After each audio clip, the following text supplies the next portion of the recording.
একবার চাকরির ইন্টারভিউতে একজনকে কোম্পানির বস একটি অদ্ভুত প্রশ্ন করে।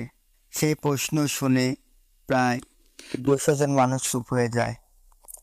প্রশ্নটা এমন ছিল, মনে করুন এক ঝড়ের দিনে আপনি আপনার গাড়ি ড্রাইভিং করছেন। আপনি একটি বাস স্টপ অতিক্রম করার সময় দেখলেন সেখানে 3জন লোক দাঁড়িয়ে আছে। প্রথমজন একজন সুন্দরী নারী, যাকে আপনি মন প্রাণ দিয়ে ভালোবাসেন এবং সারা জীবনের জন্য কাছে পেতে চান। তৃতীয়জন আপনার খুব পুরনো এক বন্ধু, যে একবার আপনার জীবন বাঁচিয়েছিল।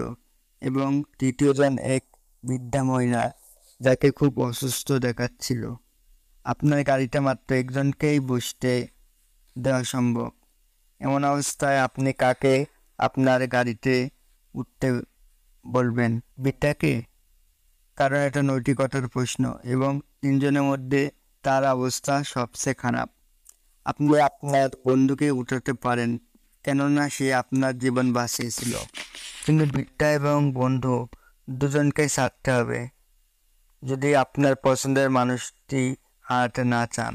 প্রায় 200 জন প্রার্থীকে একে প্রশ্ন করা হয়েছিল এবং তাদের মধ্যে একজনের উত্তর ছিল সম্পূর্ণ আলাদা, আর তাকেই চাকরিটা দেওয়া হয়েছিল। জানেন সেই ব্যতিক্রমী উত্তরটা কী ছিল?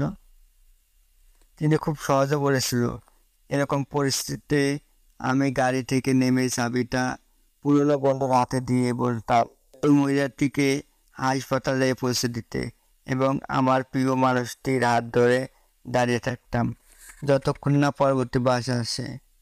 এই উত্তরটি আসলে সবার দৃষ্টিভঙ্গি পাল্টে দিয়েছিল এবং সবাইকে এটা ভাবতে শিখেছে যে ব্যতিক্রমী কিছু ভাবো। প্রত্যেকেই সফলতা এবং সেটি করার ক্ষমতার প্রবৃত্তি নিয়ে জন্মায়, কিন্তু একজনই সফলতা পায় যে কিনা ব্যতিক্রম। সুতরাং সবসময় নিজেকে ইউনিক করার চেষ্টা করবেন।